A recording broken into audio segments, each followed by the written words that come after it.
Hello అండి, అందరికీ నమస్కారం. Welcome to my channel. బయట ఎండలు ఎక్కువగా ఉన్నాయి కదా. ఈ ఎండకు చల్లగా పుల్లగా ఏమన్నా తినాలనిపించినప్పుడు 5 నిమిషాల్లో పచ్చిపులుసు ఇలా చేసుకొని తినండి. అన్నంలోకి సూపర్ టేస్టీగా ఉంటుంది. మరి ఇంకెందుకు ఆలస్యం, మీరు కూడా చేసుకోండి. ముందుగా కొద్దిగా చింతపండు తీసుకొని 2 సార్లు కడిగి పక్కన పోసుకోవాలి. ఇప్పుడు ఈ చింతపండు మునిగేటట్టు నీళ్ళైతే పోసుకొని ఇది పక్కన పెట్టుకోవాలి. ఎందుకంటే ఈ చింతపండు అనేది నానుతుంది. ఇది నానేలోపు ఒక ఉల్లిపాయ కట్ చేసి పక్కన పెట్టుకోవాలి. ఇప్పుడు కొత్తిమీర, కరివేపాకు కడిగి ఇవి కూడా పక్కన పెట్టుకోవాలి. ఇప్పుడు ఒక చిన్న రోల్లోకి 2-3 వెల్లుల్లిపాయలు, జీలకర్ర వేసి కచ్చాపచ్చాగా దంచుకోవాలి. మనం అన్నంలోకి పచ్చిపులుసు పోసుకొని తిన్నప్పుడు ఇది పన్ను కిందకైతే తగులుతుంది. వీడియోలో చూపిస్తున్నట్టుగా దంచుకోవాలి.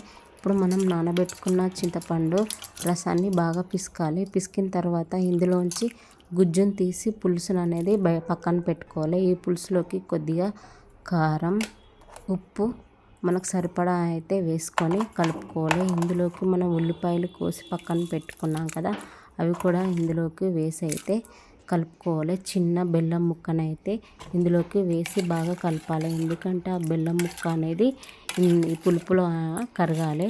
మనకు పుల్లగా కొద్దిగా తీయగా అయితే ఉంటుంది. ఇప్పుడు స్టవ్ వెలిగించుకొని ఒక కడాయి లాంటిది అయితే పెట్టుకోవాలి. ఇది వేడెక్కిన తర్వాత ఇది పోపు కోసం అయితే నూనెనైతే వేసుకోవాలి. కొద్దిగా ఆవాలు, ఇప్పుడు మనం దంచి పెట్టుకున్నాం కదా వెల్లుల్లిపాయలు, జీలకర్ర, అవి కూడా తీసి ఈ నూనెలోకి అయితే వేసుకోవాలి. వేసి కొద్దిగా గోల్డెన్ బ్రౌన్ వచ్చేంత వరకు వేయించుకోవాలి. వీడియోలో చూపిస్తున్నట్టుగా అయితే వేగనివ్వాలి.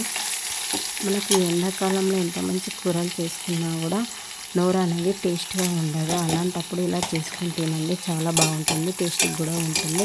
ఇప్పుడు ఇందులోకి 2-3 ఎండుమిర్చిలు కూడా వేసి గోల్డెన్ బ్రౌన్ వచ్చేంత వరకు అయితే వేయించుకోవాలి. ఇందులోకి కొద్దిగా కరివేపాకు వేసి మూత పెట్టుకోవాలి. ఎందుకంటే చిత్తుతుంది కదా పైనకి.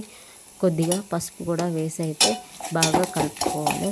కలిపిన తర్వాత ఇప్పుడు ఇందులోకి మనం చిన్నగా కట్ చేసుకున్న కొత్తిమీర ఉంది కదా, ఆ కొత్తిమీర కూడా ఇందులోకి వేసి కలిపి ఇప్పుడు స్టవ్ ఆఫ్ చేసుకోవాలి. స్టవ్ ఆఫ్ చేసి ఇప్పుడు ఇది అంతా బాగా కలిసిన తర్వాత మనం అంతా రెడీ చేసుకున్న ఈ చింతపులుపును ఇందులోకి వేసి అయితే మంచిగా కలుపుకోవాలి. అంతే, చూడండి ఎంత మంచిగా అనిపిస్తుందో. మనకు పచ్చిపులుసు అనేది రెడీ అయిపోయింది.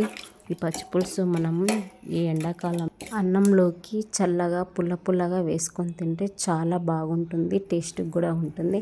నచ్చితే మీరు కూడా ట్రై చేయండి.